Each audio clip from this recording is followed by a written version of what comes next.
esto no solo ocurre en Mendoza, ocurre en todo el mundo, y estamos comparando, acá están viendo la fotografía de 1896 de Perito Moreno cuando estaba trabajando en la Comisión de Límites entre Argentina y Chile, el glaciar Lanín Norte, que da hacia la cara norte, que prácticamente en la actualidad ha desaparecido, es muy poquito lo que está quedando, y no solo es la retracción en el frente del glaciar, que también alcanza más de 1 kilómetro, sino en el espesor de la calota de hielo que tenía como corona aquí el volcán Lanín, y que se encuentra enormemente reducido en la actualidad.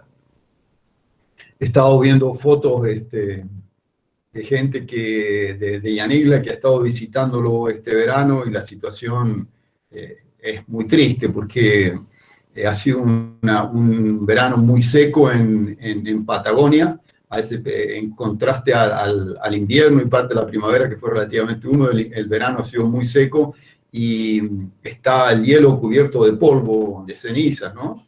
Y se ve todo gris. La imagen no es la más linda siempre es lindo el volcán, ¿no? Pero mirar el Lanín, pero no es de las más lindas en la actualidad. Y uno puede, bueno, justamente el tema glaciares es porque se los considera como los centinelas del cambio climático, porque justamente los glaciares, lo que dio el nombre de global a la situación cuando se vio que se estaban disminuyendo en tamaño, estaban en retracción en todo el mundo. Entonces esto fue, bueno, ¿qué es lo que está pasando a escala global? Que todos los glaciares en el mundo están retrocediendo. Aquí una fotografía del año 31 de un padre salesiano, Alberto de Agostini, que era maestro de los colegios salesianos en Río Gallego y Punta Arenas, y un excelente fotógrafo. Publicó, bueno, tenía la suerte de que sus padres tenían una imprenta en Italia, entonces obviamente juntaba material cuando iba a visitarlo. Logró publicar 12 libros. Andes Patagónicos del año 1941, 1945, cuando se publica, es la obra más grande, espectacular, y está lleno de fotografías. Aquí el glaciar Ameghino, en el año 31, y hemos estado visitando la zona. Esta fotografía del año 2010, hemos estado visitando este año la zona también con la idea de poder retomar la foto nuevamente. El tiempo estuvo muy malo, muy feo, no nos permitió, con mucha nube y con mucha precipitación, no podemos retomar la foto, pero bueno, la posición del glaciar todavía continúa retrayéndose. Y fíjense en que no es solo esto que estamos viendo acá. Este lago tiene 4 kilómetros de extensión. No es solo la retracción del frente, sino también la disminución en la altura. Aquí, esto que ven ustedes acá es el corte entre lo verde, que es el bosque arriba, y la roca, es justamente lo que se llama trimline, que es o línea de corte, donde el glaciar arrastró con el bosque cuando avanzó. Creemos que aproximadamente hace 350 años, y la actualidad, y uno puede ver que esa zona era muy pequeñita, de roca expuesta en el año 31, y ahora aquí hay más de 700, 800 metros de altura, que hace referencia a la disminución del espesor del hielo.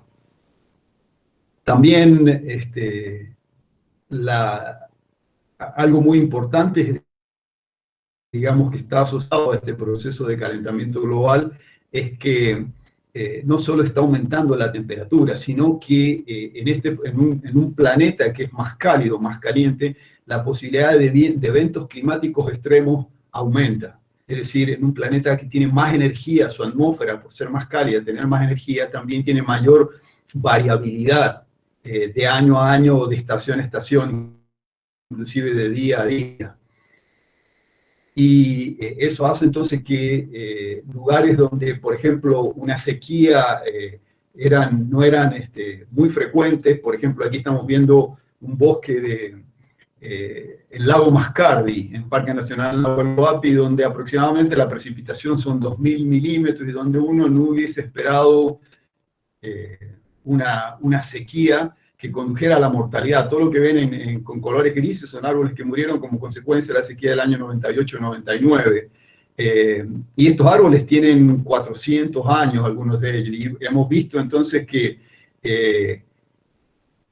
estuvieron viviendo allí 400 años, y cuando hemos evaluado justamente la sequía a nivel de crecimiento, a nivel de anillos de árboles que están indicando cuán extrema fue la sequía, claramente ha sido la sequía más importante de los últimos 400 años. Es decir, está aumentando esa variabilidad y estamos viviendo situaciones de sequía y por el otro lado de pluviales o inundaciones también extremas como consecuencia de este proceso de calentamiento. O sea que este calentamiento global que estamos viviendo no es simplemente el aumento paulatino de la temperatura, sino también de la variabilidad interanual, de la variabilidad estacional del clima, que hace que las sequías sean más extremas y los eventos de inundación o los pluviales, o sea, la lluvia intensa, sea también mucho más intensa, ¿no?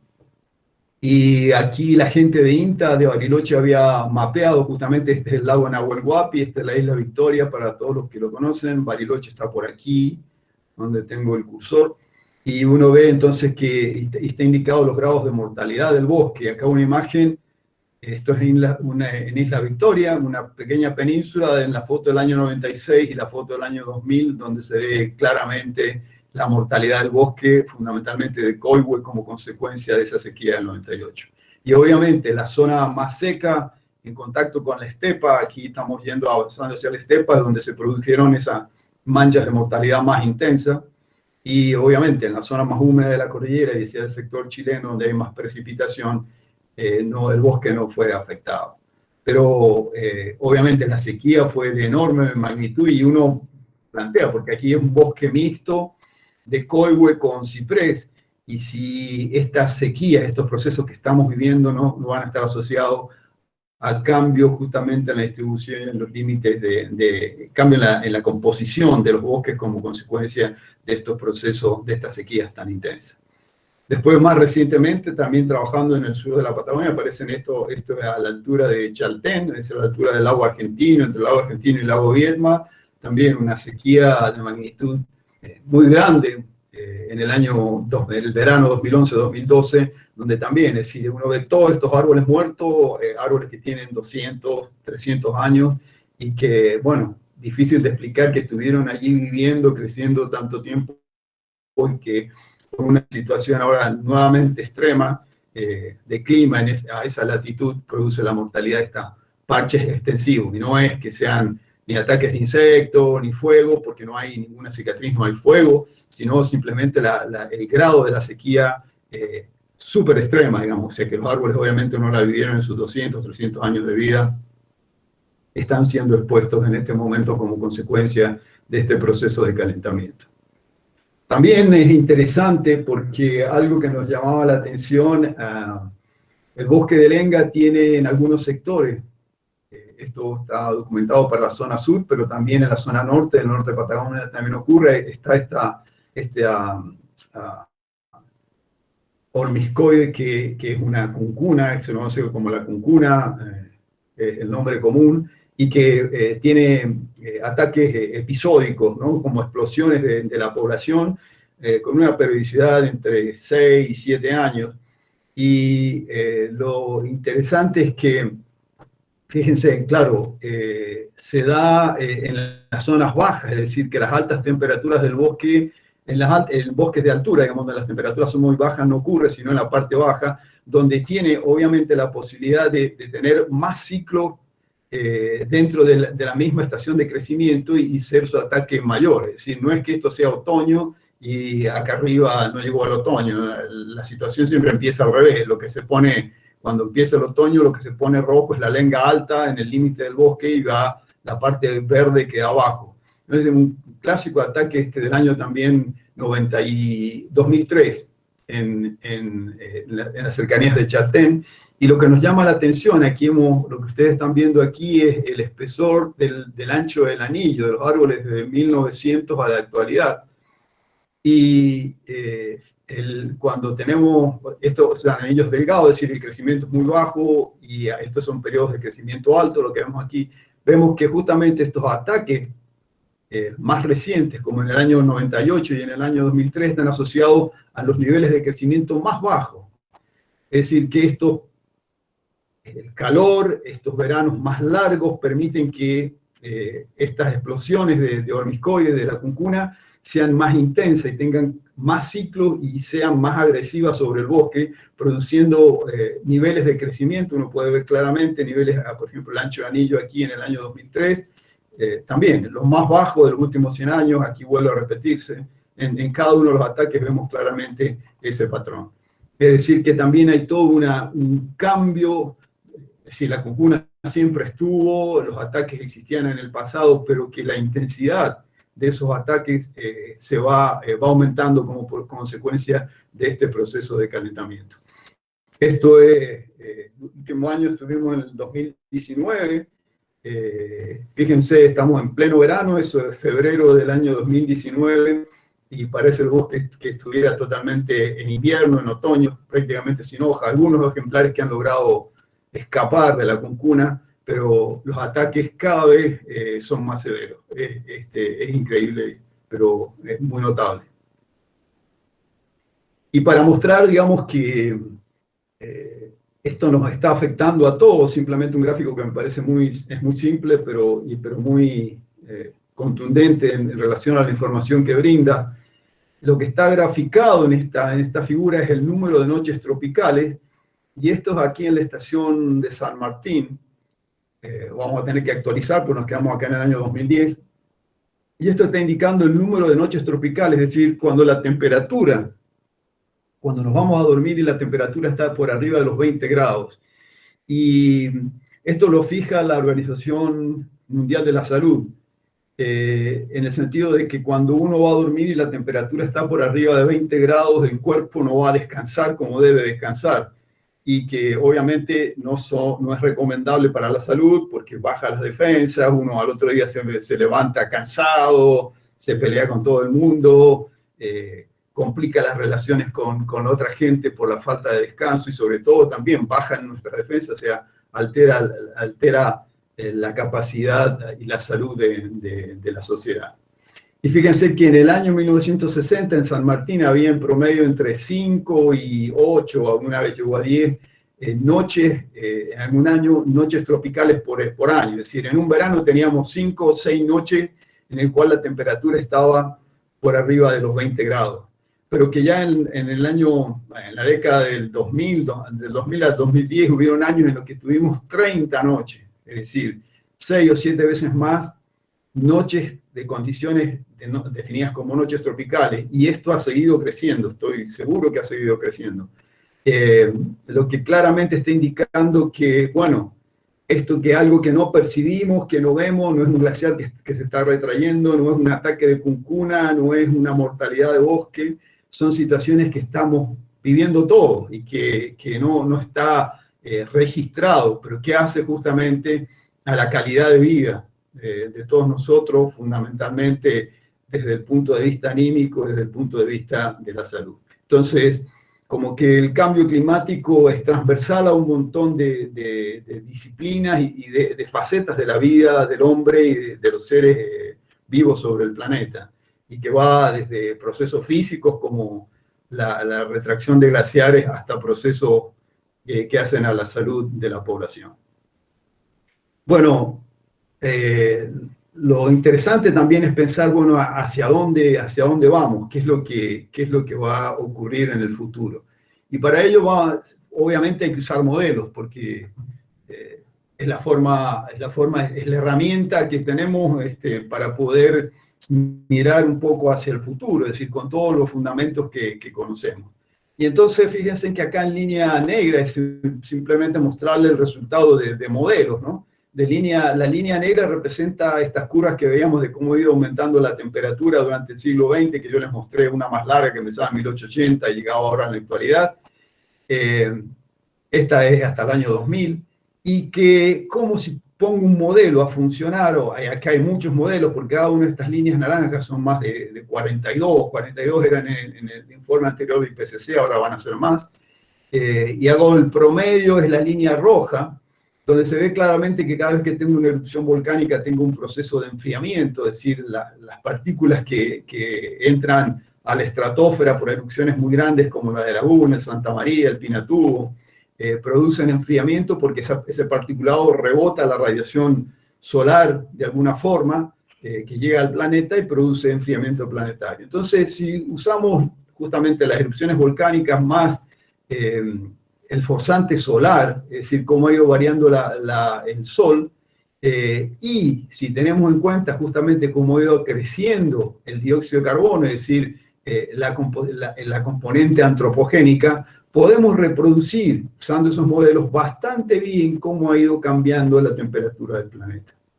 Si no usáramos la componente, solo este gráfico usando la combinación de forzantes naturales, es decir, fundamentalmente volcanes y radiación solar, y antrópicos. Pero si usáramos solamente los forzantes naturales, es decir, esta debería ser la temperatura de la Tierra a fines del siglo XX, del año 2000, pero en realidad es esta, es decir, que no hay forma de explicar este calentamiento otra vez si no colocamos la componente antropogénica.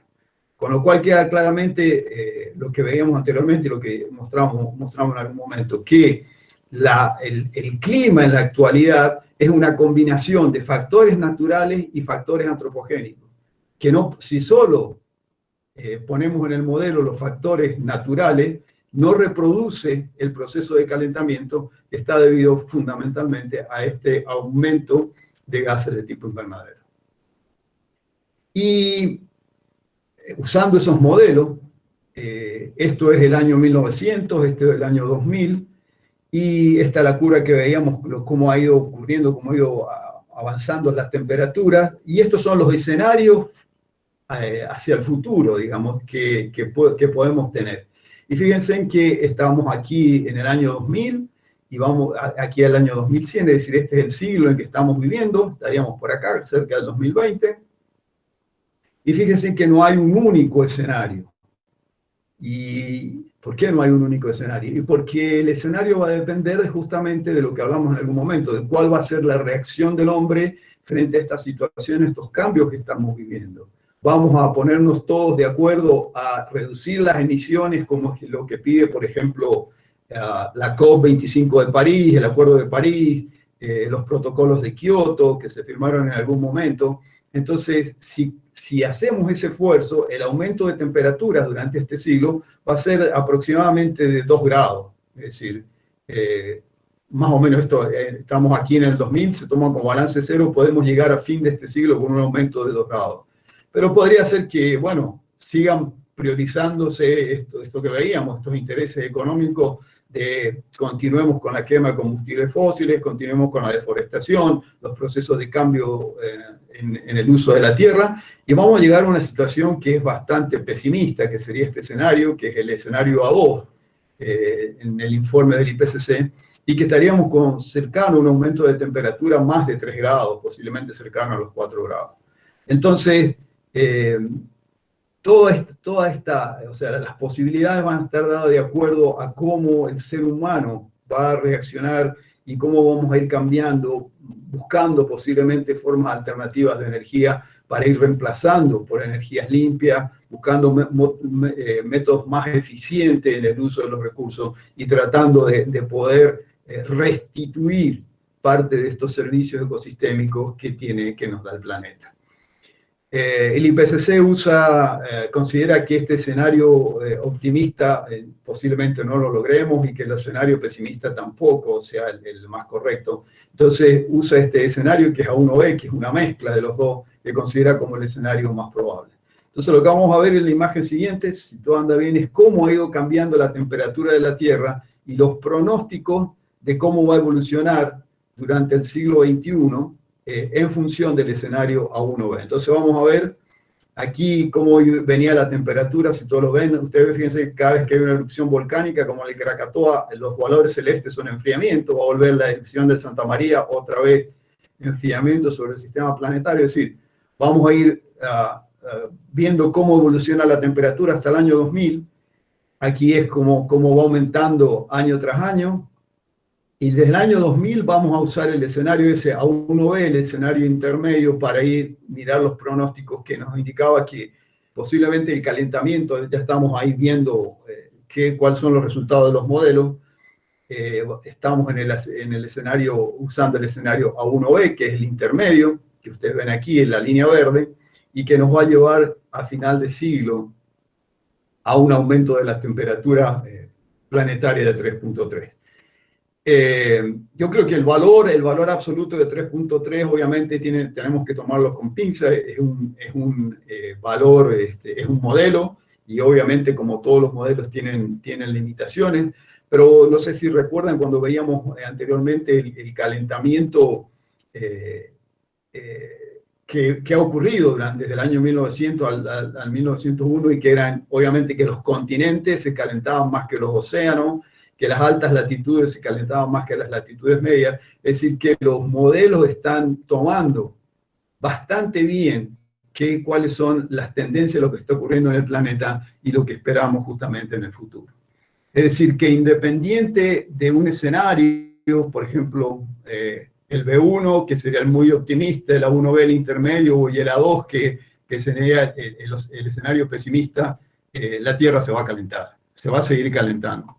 Y obviamente eso va a impactar, depende, obviamente ustedes pueden ver que no es algo totalmente parejo, no es que aumenta 1 grado en todo el planeta, sino que va a depender justamente si estás en las altas latitudes, si estamos sobre los océanos, qué cerca de los océanos estamos, qué tan continental estemos ubicados, los aumentos de temperatura van a ser mayores. Entonces, cuando uno lo lleva a Mendoza, y si tratamos de ver justamente qué es lo que pasa con nuestra actividad, con la agricultura, con las prácticas agrícolas de la región, uno ve que posiblemente estemos cambiando la vulnerabilidad, porque fundamentalmente somos dependientes de un recurso clave y vital, que es el agua, que se acumula en forma de nieve en la cordillera. Y siempre, cuando llega la primavera y la irrigación da el pronóstico de escorrentía, están estos titulares de los diarios: Mendoza vive la peor sequía de los 100 años, el calentamiento va a ser dramático, la sequía va a potenciar la guerra del agua. Y por otro lado, es decir, todos estos problemas de falta de agua, y por otro lado vamos a tener veranos con tormentas convectivas, como en el año 2013, que produjo toda esta serie de aluviones que cortó el camino a Chile. Y ustedes pueden ver la magnitud, que las máquinas que tenían que hacerse cargo de la limpieza de la ruta quedaron totalmente sepultadas por estos aluviones. Limpiar la ruta fueron 18 aluviones que produjo una tormenta convectiva, de las clásicas que tenemos aquí en el llano, que en lugar de golpear en la zona llana, golpeó sobre la cordillera, esto de Uspallata hacia arriba, y produjo todos estos deslizamientos, y que llevó más tiempo limpiar la ruta que lo que normalmente siempre nos llevaba a limpiar la nieve que se acumulaba en invierno, porque los cortes antes eran de invierno por nieve. Y bueno, ese año tocó que fuera por los aluviones asociados a estas tormentas convectivas de verano. Esto es justamente creo de noviembre del año pasado, del 2020, y se acuerdan que esa tormenta tan intensa que hubo sobre la ciudad, los portones del parque transformados en un río. Ahí estaban pasando un bebé de un auto de la policía para poder rescatar un bebé, sacarlo del auto que había quedado allí parado. Entonces, la peor tormenta de la década en números, esos son los titulares: fuerte temporal en Mendoza. Es decir, que esta situación que hablábamos de que no es solo este proceso de calentamiento lento, de retracción de glaciares, sino que hay eventos climáticos extremos, y obviamente nos están afectando a todos, a los mendocinos, nos está afectando a todo el mundo. Aquí, como dijimos, es clave el recurso agua. El recurso agua, y esta es una imagen satelital del año 2005, está Mendoza, Aconcagua, Santiago, y se ve toda la imagen blanca, corresponde a la nieve, que va a ser la fuente de agua clave para nuestros recursos. Bueno, vamos a ver que desde el año 2010 venimos viviendo una sequía prolongada, es decir, la provincia viene en emergencia hídrica desde el año 2010 y no hemos podido volver a situaciones normales. Esto que están viendo aquí es el caudal del río Mendoza, datos que tomé ayer del Departamento General de Irrigación, 2020-2021 es esta línea roja, que no es la más baja porque tuvimos la suerte de tener algunas nevadas a comienzo del invierno, pero, y pensamos que íbamos a volver a los valores medios, que es la línea negra que representa la media, y sin embargo no, seguimos bajo y en lo que va del año, es decir, está bien, ya ocurrió el mes de abril, en otros momentos de abril ya tenemos nieve, nevadas interesantes, estamos comenzando mayo, obviamente falta todo el invierno, pero si ustedes ven las estaciones, las carreras nivométricas del Departamento General de Irrigación arriba en la cordillera, Horcones, Tosca, esto también es del día de ayer, es decir, la nieve acumulada es mínima y a nivel de agua equivalente no hay nada, todavía no se acumulaba nada. Y a pesar de que tuvimos un año no tan malo, los caudales de los ríos están todos por debajo de los valores históricos, ¿no? Es decir, obviamente, y la sequía más marcada hacia el sur, ¿no? Donde, por ejemplo, el Río Grande es casi un tercio del caudal actual del caudal normal que tiene a esta época del año. Esto es justamente lo que le comentaba para que veamos claramente la relación entre la nieve, que aquí está representada en línea roja, o sea, las líneas rojas representan la nieve, la línea azul representa el caudal del río, en promedio de 10 ríos de la región, tanto del lado argentino como chileno, porque compartimos el mismo recurso, que es la nieve que cae sobre la cordillera y va hacia un lado o hacia otro. Y uno ve claramente que cada vez que hay buena nieve, por ejemplo, este año el caudal es bueno, pero los años en que la nieve ha sido muy baja, como el año 68, el caudal ha sido de los más bajos registrados, ¿no? Y justamente este año, el famoso año 68, es el que da origen al instituto donde trabajamos, al IANIGLA, porque bueno, la gente nunca pensó que el caudal del río, o sea, el que venía observando esta variabilidad del río, nunca esperó caudales tan bajos como los que ocurrieron en el año 68. Luego hubo un repunte en la década del 80, pero como les contaba, desde el año 2010 se ve claramente que estamos viviendo un periodo de sequía enorme, muy prolongado, es decir, una década, si uno se remonta en el periodo histórico, es decir, tenemos más de 100 años ahora para mirar cómo va evolucionando los caudales del río, uno ve claramente que estamos viviendo la sequía más prolongada. Esto es lo que les hablaba a ustedes, les comentaba recién sobre la recuperación. Acá se ve un poquito de más nieve este año, o sea, el último invierno, pero que no alcanzó justamente los valores medios. Es decir, seguimos estando en una situación de déficit.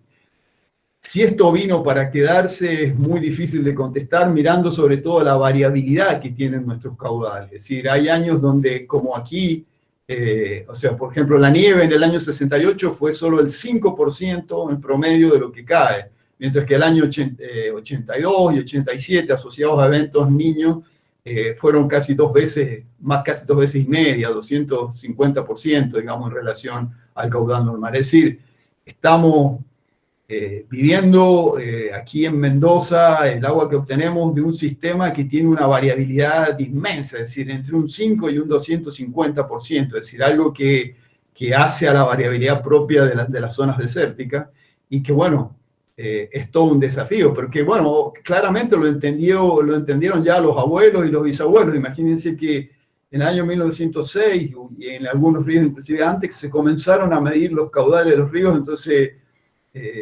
ya la gente era consciente de la importancia que tenía el agua justamente para la zona. Es decir, tener un registro continuo de más de 100 años de extensión no es común, ahora en el mundo desarrollado. Y el hecho de tenerlo aquí en Mendoza es un lujo, pero un lujo asociado a esta identificación, digamos, de la importancia del agua para la región. Podemos ver que esta situación de 10 años seguidos por debajo de los valores medios no se repiten en el pasado. Bueno, si uno hace los años más secos en relación a la nieve, dijimos que el 68 era solo un 5%, que el 82 era 236, y uno ve que desde el año 1990, que están sombreados aquí o pintados de color amarillo, hay muchos, y tenemos que arribar al 2019, esto hay que actualizarlo, que también se incluiría en esta lista, con lo que prácticamente de los 10 eventos rankeados más secos han ocurrido a partir del año 1990 y solo 3 corresponden a abundantes precipitaciones, ¿no? sea, claramente hay un incremento de los años con bajos caudales que están ocurriendo en la actualidad. ¿Es esto parte del cambio climático? ¿Esto vino para quedarse? ¿No vamos a volver a tener años buenos? Pienso que no, que vamos a volver a tener años buenos, pero que sí, esta tendencia de ir aumentando la cantidad, la frecuencia de años secos va a persistir. Si alcanzan a ver, aquí está la provincia de Mendoza, acá está la provincia de San Juan, y estos son los escenarios en función del programa, del modelo, perdón, de la Universidad de Chile para la zona. Y esto es en relación a las temperaturas de verano, diciembre, enero y febrero, invierno, en junio, julio y agosto, para la zona, y se ve claramente que no hay colores azules aquí, todo indica aumentos de temperatura, mayores en el verano que en el invierno. La línea, el cambio de color entre el amarillo y el naranja son 3 grados, y que los aumentos de temperatura van a ser inclusive mayores sobre el sector cordillerano. En relación a la precipitación, vemos que en verano, y es lo que estábamos hablando de estas tormentas convectivas que comienzan posiblemente a ser más frecuentes, va a haber un pequeño aumento de la precipitación en la zona de los llanos, ¿no? No en la cordillera, pero sí va a haber posiblemente un pequeño aumento de la precipitación, mientras que en el invierno va a seguir la tendencia a disminuir la disminución de la precipitación en la zona cordillerana, con valores mucho más fuertes. Es decir, que va a haber como una expansión de la actividad del ingreso de humedad de origen atlántico, que es el que nos trae las lluvias de verano, pero va a seguir este proceso de retracción de la humedad de origen pacífico, que es la que está asociada a las nevadas de la cordillera. Y esto, digamos, ese aumento de temperatura en la alta cordillera y esa disminución de la precipitación de la cordillera, obviamente va a tener efectos directos sobre los glaciares de la cordillera. Aquí lo que está representado es la línea blanca, es la altura media de la cordillera desde Tierra del Fuego, todo a lo largo de las Américas.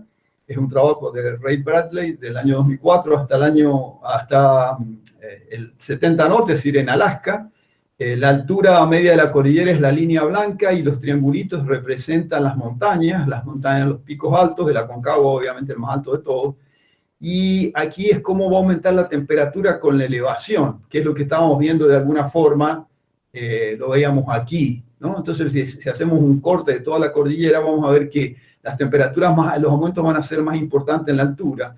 Y que bueno, es aquí justo donde se acumula la nieve, es aquí donde tenemos los recursos hídricos estratégicos, es decir, los glaciares allí ubicados. Entonces, que el panorama no es muy alentador, lamentablemente, en la cordillera, la fuente de agua cordillerana. Entonces,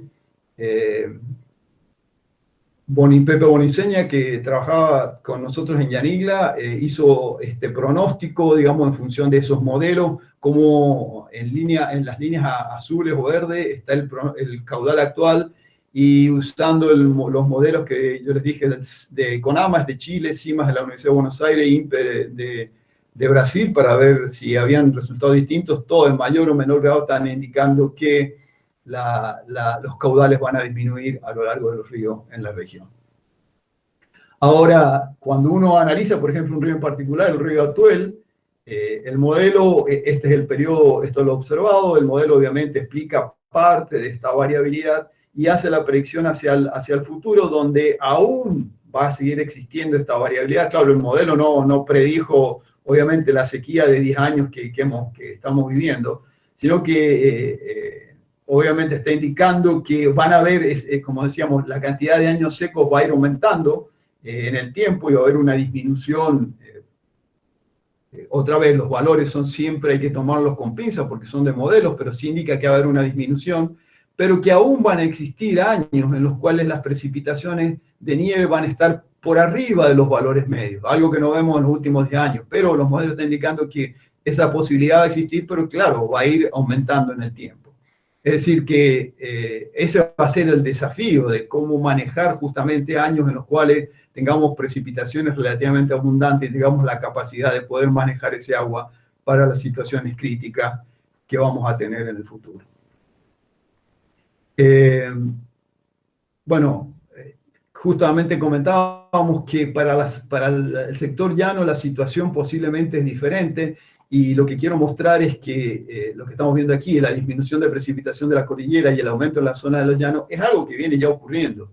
Es decir, por ejemplo, el invierno de mayo-julio del 2010, los colores marrones, café, están indicando disminución de la precipitación, o sea, menos precipitación en la cordillera. Aquí es cuando se inicia el periodo seco, pero en febrero, es decir, el verano que sigue, la precipitación estuvo sobre la media en la zona de los llanos, en la parte llana.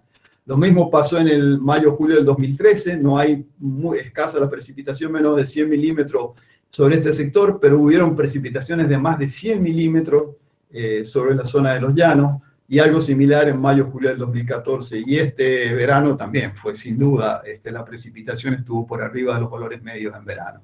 Es decir, que esto, para dar cierta confiabilidad a los modelos, que lo que los modelos están mostrando, digamos, es lo que estamos viendo en este momento. Simplemente lo posible, lo que ocurre, que posiblemente estas tendencias se van a acentuar en el futuro, pero que no es algo totalmente contradictorio a lo que está ocurriendo, que es algo totalmente no esperado. Es decir, hay pruebas, hay evidencias actuales que estas son las tendencias que se pronostican, son los patrones que estamos viendo. Bueno, y lo importante va a ser justamente también cómo vamos a utilizar ese aumento de precipitación de los llanos para paliar de alguna forma la disminución de la precipitación en la cordillera. Hace muy poquito recopilamos todos los datos del observatorio de la ciudad de Mendoza, que empezó tomándose ahí en el parque, y fíjense ustedes que existe esta famosa variabilidad y va a existir, y en la actualidad también hemos tenido años secos, pero que en la zona del llano la precipitación en el largo plazo está aumentando y hay mayor frecuencia de años húmedos. En San Juan la tendencia está, pero no es tan marcada, pero igual hay, digamos, las situaciones que está, de alguna forma, la precipitación en la zona de los llanos está aumentando, y tenemos que ser justamente lo suficientemente inteligentes como para pensar cómo vamos a usar este agua que está entrando de origen atlántico para poder de alguna forma reemplazar o suplir toda la disminución que tengamos de cordillera. Bueno, me quedan 5 minutos, vamos a tratar de cerrar cómo podemos enfrentar el cambio climático. Y bueno, acá quiero ir a esta situación de compromiso, ¿no? Es decir, porque fíjense, aquí está representado en un gráfico en área, que representa en este momento quién es el primer emisor global, que obviamente es China, es el que emite el 27% del global de las emisiones, seguido de Estados Unidos con el 15%, toda Europa el 9,8%, y si buscamos aquí, este cuadro verde representa a Sudamérica, y Argentina es esta porción aquí relativamente pequeña. Es decir, nosotros en Mendoza estamos sufriendo un proceso de sequía, cambio de la precipitación de verano, aumento de las temperaturas en la región, pero la pregunta es si somos responsables, todos en la misma medida, de este proceso que estamos viviendo. Esto es lo que ocurre justamente en la actualidad. Y cuando uno ve las emisiones per cápita, es decir, cuánto cada ciudadano emite justamente de dióxido de carbono, obviamente eso está directamente asociado a la capacidad, a los recursos económicos disponibles, ¿no? Porque no es una cuestión de latitud ni longitud, porque aquí estamos a la misma altura que Australia, y uno puede ver que Australia es un país de per cápita, digamos, ¿no? O sea, es un gran emisor, mientras que nosotros las emisiones son menores. De todos modos, Argentina, Chile en particular, per cápita tiene más emisiones que obviamente países de África, ¿no? Pero bueno, aquí vemos que en el fondo no somos todos responsables de la misma cantidad de este proceso de calentamiento global que está ocurriendo en el planeta. Y eso se asocia también con el uso de los recursos que decíamos en algún momento. Si los bosques templados se están recuperando de alguna forma debido al uso o a la extracción, como veíamos, por compañías de Europa, de los bosques tropicales en América del Sur. Si hacemos un recuento histórico, es decir, si sumamos acumulado todo lo que se emitió, obviamente China no es el primero, porque China ahora es el gran emisor, pero históricamente Estados Unidos es responsable del 25% de las emisiones globales, si las contamos todas. Igual también, obviamente, Sudamérica acá muy chiquito, y Argentina también ocupa este cuadradito aquí abajo, no sé si lo alcanzan a ver, yo apenas lo veo, así que está difícil para que lo veamos, pero nos da una idea de cómo viene la distribución de las emisiones a escala global. Y lo interesante también es ver esto, digamos, Oxfam, que hace estudios justamente sociales, de cómo está asociada la distribución, presenta esta gráfica que es un poco choqueante, ¿no? Donde la gente con más recursos, el 10% de la gente con más recursos es responsable del 49% de las emisiones. Es decir, el 10% más rico emite el 50%, es responsable por el 50% de las emisiones. Mientras que el 50% se invierte totalmente, mientras que el 50% más pobre de la población mundial solo emite el 10%. Entonces también, fijémonos que es una cuestión de igualdad, de equidad, diría yo, ¿no? A nivel global, y la falta de equidad hace que paguen, estén pagando justamente la gente, porque quien no tiene capacidad para poder crear las medidas de adaptación para estos problemas que asociados al cambio climático son justamente los países más pobres, y dentro de los países más pobres, obviamente los grupos más pobres, ¿no? Que no tienen posibilidad de capacidad de adaptación. Entonces esto plantea también, y es algo que me interesa que veamos, que tiene una componente no solamente digamos, física en el uso del recurso en el aumento de temperatura, sino también hay una componente social muy fuerte asociada a este proceso de calentamiento global. Simplemente, este es un artículo viejo del año 2006 que Nicolás Stern era el ministro de Economía inglés en la época de Tony Blair, y él decía que él es el primero que hace este estudio y donde se identifican justamente cuáles eran los grandes emisores en ese momento. Todavía China no era el gran emisor como ocurría en ese momento. De todos modos, estas son las emisiones históricas y que sigue Estados Unidos liderando, y que dice que todos los países afectados van a ser afectados por el cambio climático, pero los países pobres van a sufrir primero los efectos y en forma más intensa. Es lo que veníamos hablando de la distribución de recursos en el planeta. Bueno, los científicos han propuesto, digamos, que para mantener la estabilidad del sistema climático, del sistema planetario, más allá del sistema climático, mantener la Tierra funcionando, ellos hablan de límites planetarios o de bandas planetarias, ¿no? Y qué es lo que aparece aquí marcado en verde, ¿no? Y que dice, bueno, el hombre se puede mover dentro de este rango, cambios podemos hacer, podemos aumentar o disminuir la cantidad de aerosoles, pero mantengámonos aquí. Pero bueno, ya se ve que hay por lo menos tres líneas, que es el cambio climático, la enorme tasa de pérdida de biodiversidad, y hablábamos de la producción de nitrógeno como elemento para fertilizante para los cultivos, donde aparentemente ya estamos fuera de estos rangos, es decir, donde estas actividades están poniendo en peligro justamente la estabilidad del sistema terrestre. Esta es la imagen de París del año 2015, la COP21, donde todos estaban muy felices, estaba incluido, en ese momento era Hollande, era el presidente de Francia, el secretario general Ban Ki-moon de Naciones Unidas, todos felices porque se había llegado a un acuerdo. Eso fue en el año 2015, el año 2016, cuando justamente eso había sido fuertemente impulsado por Obama. Cuando Trump se hace cargo de la administración, lo primero que hace es sacar a Estados Unidos del acuerdo de París. El emisor histórico más grande del planeta no está dispuesto a alcanzar el acuerdo de París. Y bueno, esto es lo que hablábamos y que charlábamos en algún momento de los intereses de distintas corporaciones y que está en todos lados, ¿no? Entonces, pero que hay un cambio, es decir, yo quiero que veamos todos esto. Esto es de marzo del año 2020 y es la revista más prestigiosa de la Academia Nacional de Ciencias de los Estados Unidos, ¿no? Y publica un artículo en esta revista donde dice que, bueno, oil y gas, en inglés está traducido, las empresas de petróleo y gas invierten en legisladores que votan en contra del medio ambiente. Utilizando 28 años de datos de contribución a la campaña, la evidencia apoya consistentemente la hipótesis de financiación. Cuanto más un miembro del Congreso, estamos hablando del Congreso americano, vota en contra de las políticas ambientales, más contribuciones recibe de las compañías de petróleo y gas en apoyo a su reelección. Esto que posiblemente todos sabíamos, está aflorando, está llegando.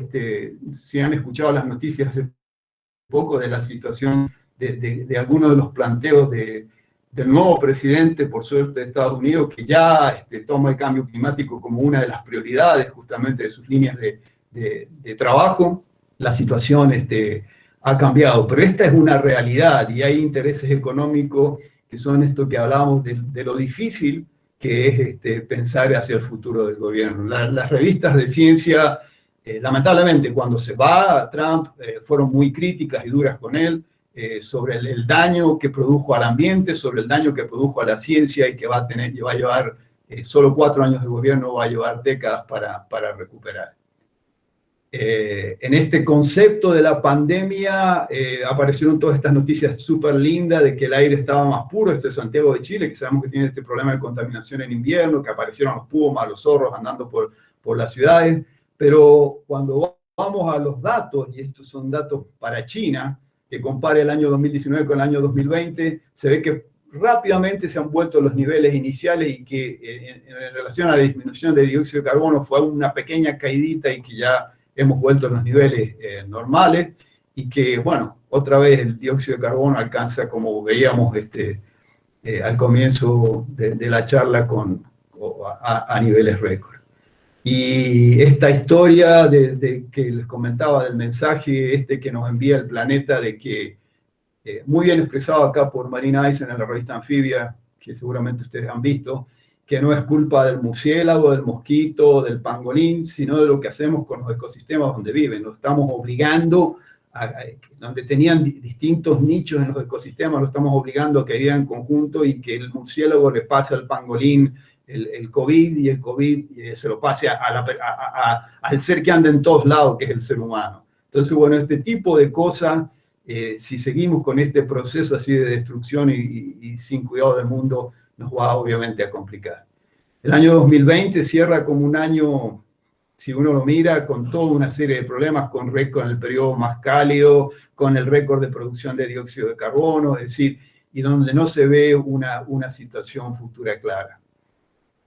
Independiente de donde estemos, esto para Sudamérica, independiente de donde estemos, los cambios climáticos nos van a afectar y van a afectar, por ejemplo, aquí en la zona de los Andes centrales, menos precipitación, menos hielo, menos caudal de los ríos, mayores temperaturas, ¿no?, que van a afectar la zona de aquí en la cordillera. Por el contrario, en la zona llana, más agua, más caudal, más inundaciones, mayor enfermedades de vectores tropicales que nos van a afectar.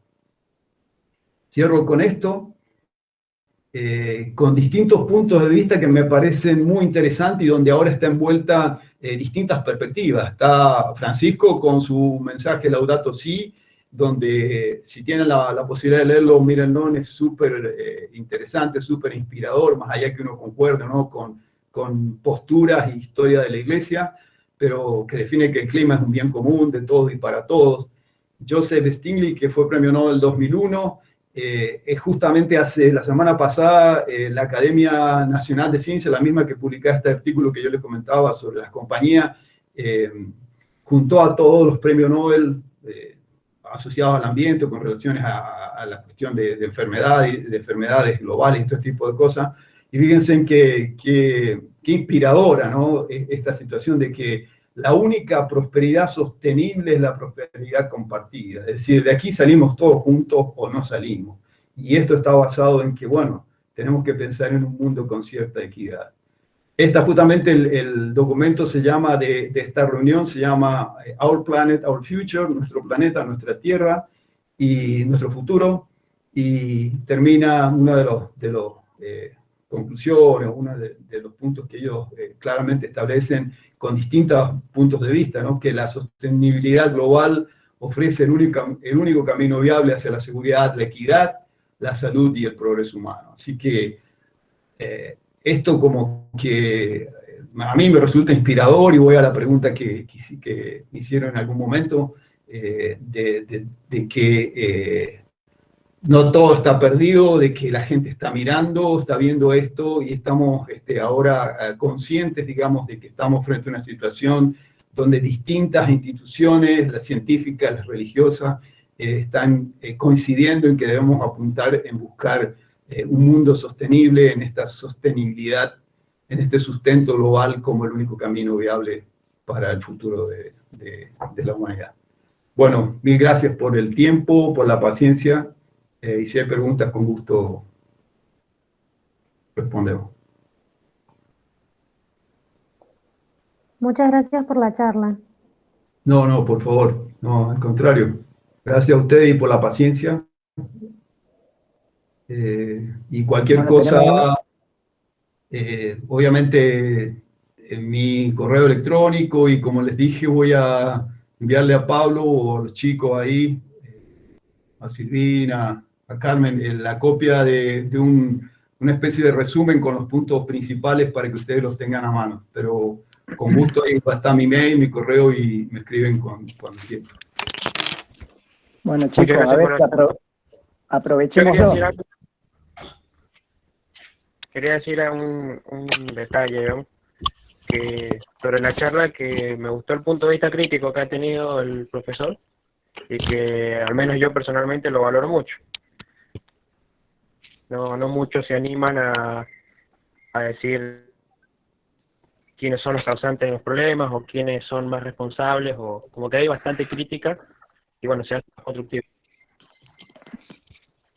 Bueno, sí, yo creo que es tiempo, justamente, que es tiempo de que identifiquemos la responsabilidad, que hay modelos de crecimiento. Obviamente este modelo de crecimiento o de desarrollo que se pensaba no es el modelo que debemos seguir, porque nos está metiendo en una situación crítica y que necesitamos justamente un cambio, y que, bueno, como les mostraba en la última transparencia, todas las instituciones, es decir, la iglesia por un lado, o sea, la religión, la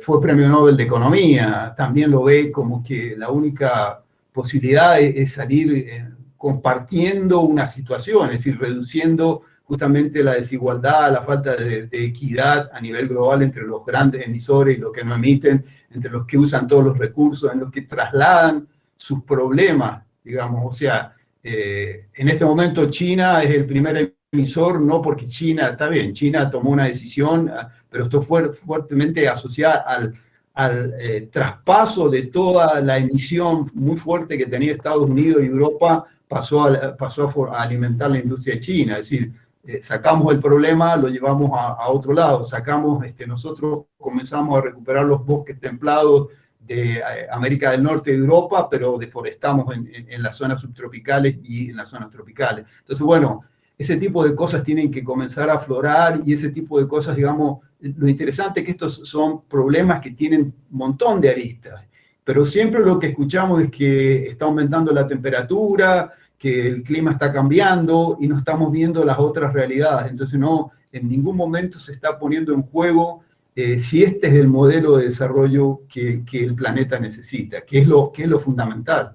Porque, bueno, todos ahí están concluyendo en este documento. Yo quiero que ojalá tengan la posibilidad de leerlo. Es muy simple, son 4 o 5 páginas de este último documento, Our Planet, Our Future, y van a ver claramente que están todos de acuerdo que la equidad, la igualdad social es justamente la solución hacia esta situación del cambio climático, porque si existe el 10% de personas que van a seguir emitiendo haciendo el 50% de las emisiones, y los pobres sufriendo las consecuencias del cambio climático, esto es muy difícil. Y yo creo que es una realidad, y a mí me alegra, no se veía esto hace 10 años, esta charla con el grupo de la facultad la venimos teniendo hace tiempo, y son cosas nuevas que van apareciendo, y que, bueno, me incentivan a seguir mostrándoles, y justamente ustedes, que son el futuro, digamos, y que son los que van a tener que desafiar ciertos cambios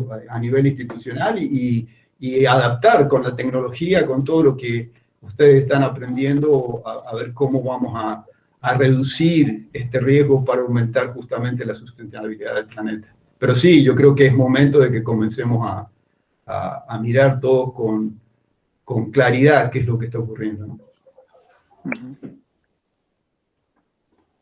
¿Alguna otra pregunta? Yo tengo una pregunta con respecto justamente a eso que estaba diciendo, y es una duda que se me ha planteado varias veces en varios momentos de la charla. Como pensando en esto, en la responsabilidad individual y en que no todas las personas tenemos la misma contribución al cambio climático, como a dónde hay que apuntar si ya teniendo incluso el conocimiento científico, que sería como la herramienta más objetiva para tomar decisiones, siguen habiendo instituciones, industrias o grupos de seres humanos que deciden ignorar, invalidar o nada, no tener en cuenta esa información. Y nada, eso, ni siquiera ya las decisiones políticas amparan eso, porque incluso se está invirtiendo en que nada, que estos datos se ignoren, como a dónde hay que apuntar. Bueno, pero lo que yo mostraba es que como que esta etapa está cambiando. Es decir, en este momento, la revista de la Academia Nacional de Ciencias de Estados Unidos dice que las compañías petroleras están pagando la reelección, dándole plata para la reelección a ciertos diputados que votan contra el ambiente. Es decir, son cosas que se están revelando, es decir, y como que las instituciones están a nivel mundial, están claramente evidenciando que hay una necesidad de cambio, que hay, por ejemplo, mientras el tema del panel de cambio climático fue algo que nació en el año 90, es decir, que ya tiene 30 años, otros temas tan importantes como la biodiversidad recién ahora comienzan a emerger, pero están emergiendo esta realidad, y que se defina claramente que es la falta de equidad el problema, no solamente el problema de cambio climático, sino el gran parte de los problemas, y que, como dice justamente un Nobel de Economía, que la solución es compartir recursos, que es la única solución, es que la única esperanza es la esperanza compartida. Entonces, bueno, yo tengo dentro de esto también la esperanza de que esto va a cambiar, porque las situaciones son cada vez más críticas y que va a costar, obviamente, va a costar, pero que bueno, que los fundamentos están allí, digamos, hay visiones claras, y que cuando, digamos, en un país como Estados Unidos, la Academia Nacional de Ciencias de Estados Unidos, que justamente el país que mueve la economía global, podría haber dicho que todo está bien, que tenemos que seguir haciendo esto, lo que venimos haciendo. Entonces, bueno, o que justamente Biden va a poner un montón de dinero en ciencia, volver a poner, justamente uno de sus grandes desafíos es hacer un florecimiento de la ciencia a nivel de Estados Unidos, y que eso obviamente tiene repercusiones globales. Y bueno, es como volver a decir, bueno, los tomadores de decisión vamos a comenzar a respetar justamente todo esto que hemos visto que nos muestra la ciencia, que no es que son pruebas y evidencias que son claras. Es decir, no vamos a estar a vendarnos o a castigar, dejar sin presupuesto a la ciencia como hizo el gobierno de Trump. Bueno, es importante, es muy importante que esos cambios se estén dando, que los estemos mirando, y que bueno, que nosotros también somos parte de esto. Y aun cuando yo mostré esos gráficos de que la contribución de Argentina es pequeña, también implica que Argentina, nuestra Cancillería, tiene la responsabilidad de esto, de hacerlo ver. Y me parece entonces muy inteligente, no sé, o por lo menos una forma de pelear, es decir, bueno, ¿cuál va a ser la contribución de Argentina al cambio, a reducir el calentamiento global? Y aparentemente no fue la mejor oferta, mientras Estados Unidos, claro, que era el gobierno de Obama, propuso reducir en 43% sus emisiones para el año 2030, Argentina fue algo tibio, como así como el 15%, y fue justamente, creo que está en la lista de los países que menos esfuerzo como compromiso político pusieron para la reducción de emisiones. Pero que bueno, que uno tiene que ver que la Cancillería tiene que ser lo suficientemente hábil como para mostrar, bueno, pero ¿cuál es la emisión nuestra? ¿Cuál es la emisión de Argentina? O como, bueno, como situaciones que se nos plantea ahora, realmente todo este plan que ustedes habrán visto en las noticias ahora, de reducir el consumo de carne, que bueno, los países como Argentina, porque tienen ganadería, son responsables, bueno, ¿en qué medida? Y bueno, si hay que corregir, se corregirán cosas, pero dentro de esta equidad, de esta igualdad planetaria también, no manteniendo estas desigualdades que lo único que hacen es que no vayamos por ningún buen camino, ¿no? Entonces, me parece a mí, aún ya con 65 años encima, con la esperanza de que las cosas van a cambiar. Entonces, yo pienso que ustedes, que son jóvenes, todavía tienen que estar más esperanzados y ser justamente partícipes de estos cambios que claramente el planeta necesita. Tenemos que cambiar. No hay, es decir, el paradigma del uso de los recursos como que el hombre vino a dominar la Tierra, hay que cambiarlo por otro paradigma. No podemos seguir así. Es claro.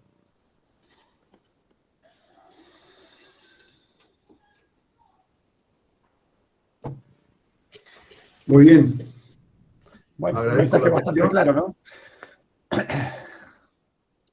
Sí. Yo tengo un comentario pequeñito. Yo creo que, además, si bien uno por ahí no toma las decisiones políticas, digamos, las toman otros, uno también tiene una responsabilidad, si se quiere, como consumidor, que los hombres somos personas, pero somos consumidores. Entonces, si uno, a partir de la educación, de la divulgación de estos datos, uno tiene la capacidad de decir, bueno, por ejemplo, elijo estos productos que tienen menor huella de agua, de carbono, en vez de elegir estos otros productos. Entonces, si pudiéramos lograr eso de forma colectiva, quizás nosotros ejerceríamos una cierta presión sobre los productores y podría cambiarse un poco la forma de producción o la calidad de los bienes que consumimos. Sí, sí, claro, sí, yo concuerdo. Es decir, estamos frente a, como dijimos en algún momento, sí, un segundo, está frente a una situación global donde todos somos partícipes. Es decir, desde pequeñas cosas hasta grandes cosas. Es decir, doña Rosa que se preocupe por mantener limpia, sin botellas llenas de plástico, la acequia que tiene enfrente, que no es la acequia, el basurero que tenemos que llenar porque la vamos a necesitar. Estamos viendo que las tormentas convectivas son cada vez más intensas y bueno, necesitamos Mendoza fue construida con acequia para el riego, pero también como un sistema de desagüe rápido frente a tormentas convectivas que siempre han existido en la zona y que vemos se están intensificando. El intendente tendrá que preocuparse por los problemas de la intendencia, del tratamiento de residuos, del reciclaje, el gobernador o las instituciones gobernantes y las empresas mendocinas por ver qué va a pasar con nuestra producción de vino Malbec. ¿Qué pasará con el Malbec si aumenta a 3 grados la temperatura? ¿Qué va a pasar si aumenta la precipitación de verano y aumentan las enfermedades criptogámicas? Bueno, y como les decía, si vamos a nivel más alto, a nivel de gobierno, también preocuparse porque cuál es el futuro del país, cómo vamos a avanzar, y a nivel internacional, es decir, esto no es una cosa, estamos heredando todo un problema de un proceso de calentamiento de los cuales no somos los generadores de ese problema. Entonces, bueno, estamos metidos en una vuelta global, en una rosca global, y todos tenemos que participar. Y entonces, como dice Celeste, me parece bien cuando voy al supermercado, pero también de alguna forma estar ahí presente en cada una de las situaciones, ver cómo uno puede participar y interesarse en esto. Yo creo que es lo más importante, y no, bueno, ¿Qué puedo hacer yo por el cambio climático? Yo no puedo hacer nada, entonces, bueno, que siga todo como está, que siga, y bueno, por lo menos, obviamente, los profesores, la capacidad de charlar con la gente, de ver con los alumnos, de poder justamente tratar de que salgamos de la universidad con un panorama un poquito más amplio de lo que está ocurriendo y de cuál puede ser nuestra participación, sí. Como que es un compromiso tanto a nivel individual como a nivel colectivo, el llamado, Ricardo. Es total, y como yo les decía, es decir, no hay un grupo que va a decir, bueno, no, esto del cambio climático a mí no me afecta. Veíamos que si hasta cuando nos vamos a dormir, hasta la salud, si van a haber más vectores, más enfermedades. ¿Quién hablaba de dengue en la ciudad de Mendoza o en la provincia de Mendoza hace 15 años? Y sabíamos que existía. Bueno, todo este tipo de situaciones que vienen asociadas al calentamiento global nos está afectando a todos. Y entonces es importante que todos participemos como personas y obviamente esto tiene que ser con una salida colectiva y lo están viendo y nos están indicando todos, digamos que de aquí salimos todos, es decir, salimos todos juntos en la misma dirección. ¿De qué sentido tiene que Argentina o Mendoza reduzca las emisiones si el resto del mundo va a seguir emitiendo? ¿Nos ponemos todos de acuerdo o no? Porque este tipo de cosas, frente a problemas globales, la solución tiene que ser global. Tiene que ser global y requiere la participación de todos. Es un súper desafío. Siempre nos vivimos peleando por cosas muy chicas y ahora nos tenemos que poner todos de acuerdo. Pero bueno, por lo que ustedes han visto, por lo que piensa la Iglesia, por lo que piensan los economistas, por lo que piensan los científicos, la única forma es salir todos juntos, ¿no? Ahí, Ricardo, no, me parece importante aclarar que vos has mostrado todas las evidencias que podríamos decir la ciencia más dura ha puesto sobre la mesa para decir el cambio global y el cambio climático existe. Con todos estos elementos que hemos medido no hay duda, ¿sí? Y también sobre el final de tu charla, es siempre interesante, como todos los años, mencionaste del rol importante que juegan las relaciones sociales, ¿sí? En esto.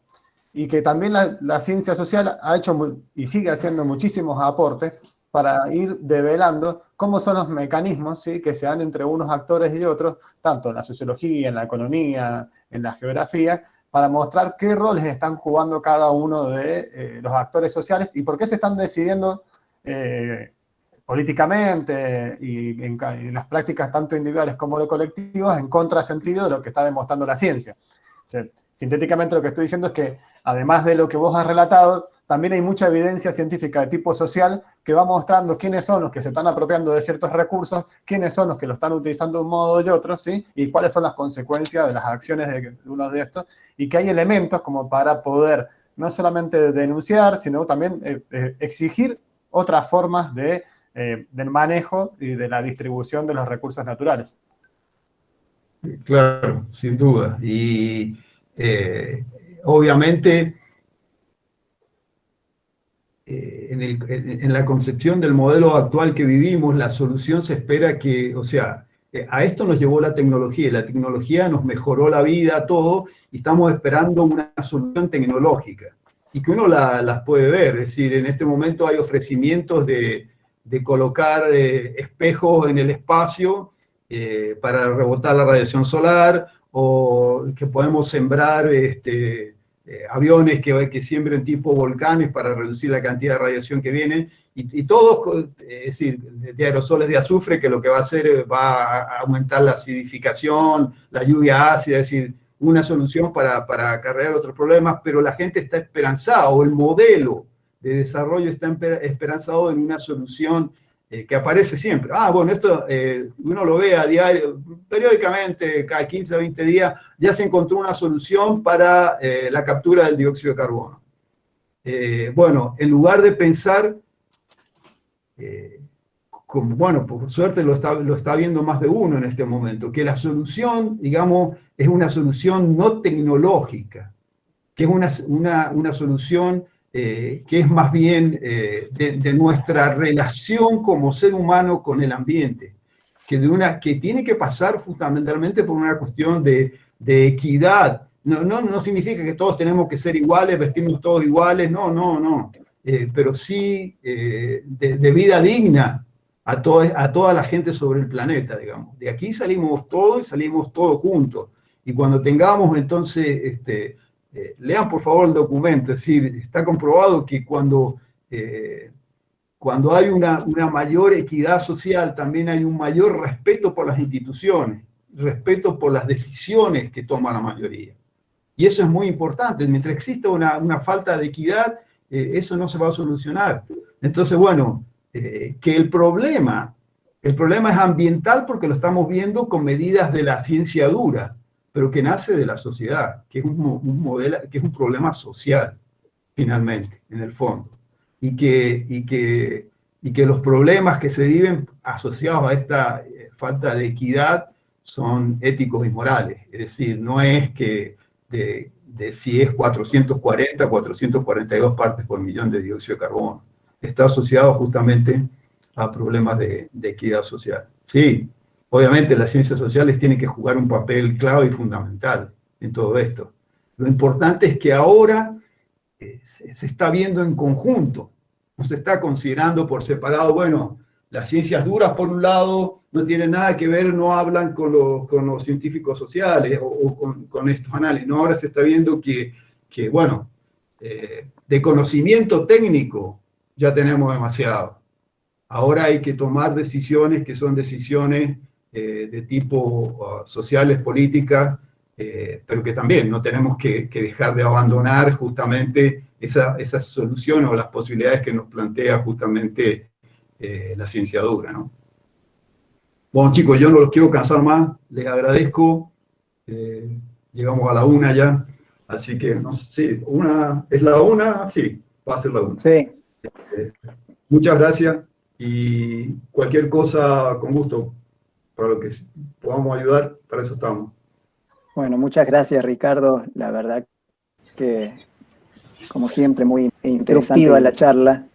Espero que los chicos lo hayan podido aprovechar y, bueno, les vamos a compartir el material que nos pases y cualquier cosa seguimos charlando en las próximas clases. Muy bien. Puedes dejar de compartir, Ricardo, si querés. Bueno, muy bien. ¿Usted sigue con clase? No, hasta la semana que viene no. Ah, bueno, Bueno. muy bien. Bueno, ha sido saludos fantástico. a todos. No. Gracias. Muchas gracias. Perdés el vinito, Ricardo. Está bien. Sí, esto de la virtualidad La clase no me virtual convence. nos impide mandarte el vino. Esto de la virtualidad no me convence. Tengo que volver a la facultad Los para chicos- tener el vino en la facultad. Pero tiene de libre. Ojo, Muy bien, no tiene- bueno. Ahora Está bien, digo ya. ya. Bueno, dale, Muy nos bien, vemos. Gracias, Ricardo. Nos vemos. Chao, chao. Chao, chao. Chao, chao. Bueno, chicos, espero que les haya gustado. Bueno, no hay nadie, che. Se están yendo, le dio hambre. Después del parcial. Bueno, dejémoslo nomás porque ni Alicia ha prendido Terminó, la profe. cámara, güey. Yo estoy, pero no sé, pensé que iba a dar un cierre usted. Sí, yo también. No tenemos mucho más que hablar, simplemente, bueno, una de las cosas que me parece importante de redondear y que quede claro es que, como algunos puntos claves, ¿no? El impacto del hombre sobre el ecosistema global que ha llevado a que todos estos procesos en los cuales estamos inmersos son consecuencia de modificaciones en el funcionamiento de los ecosistemas que ustedes vieron en las clases pasadas. Si se ponen a ver, estuvimos hablando de flujo de energía, de ciclo de materiales, flujo de energía, de dónde entra la energía, cómo sale del sistema, cómo se distribuye, que al modificarse está haciendo que haya una acumulación de energía en la atmósfera que aumenta la temperatura, por ejemplo, ciclos de materiales con la eliminación de bosques que cambian la fijación de carbono y que se distribuyen en de distintas formas. O sea, todo lo que ha hablado Ricardo hoy está dentro del contexto del funcionamiento de los ecosistemas que vimos en las clases anteriores. Las poblaciones, la dinámica poblacional de las especies, cómo cambian a partir de estas modificaciones. Entonces, por un lado eso, y por otro lado, el papel que tienen ustedes, o que van a tener ustedes como agrónomos, en estos cambios que están ocurriendo. Entonces, si ustedes se fijan, muchas de las cosas de las que habló, los responsables son ustedes, o van a ser ustedes, o tienen que ver con su profesión, con la profesión de agrónomo, también de los ingenieros en recursos, digamos, de las profesiones relacionadas, de los veterinarios, de las profesiones relacionadas al manejo a la producción de alimentos y de fibras y de manejo de ecosistemas. Así que muchas de las cosas están relacionadas con su actividad y eso me parece importante que lo tengamos en cuenta. Y qué es lo que ustedes pueden hacer o qué podemos tener en cuenta para solucionar estos problemas.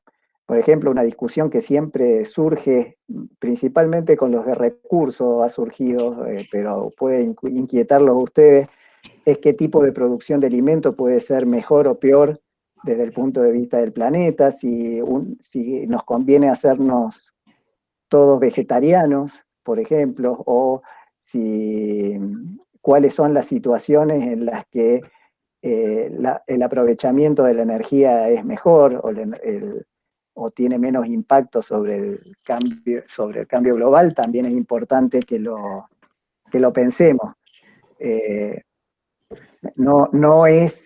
No hay una solución ya definida, pero sí me parece que es importante y que sabemos que hay distintas posibilidades y distintas cosas a tener en cuenta a la hora de plantear formas de manejos. No sé si me estoy olvidando algo más. A los profes le pregunto si me ha pasado algo de lo que sabemos resaltar después de esta charla.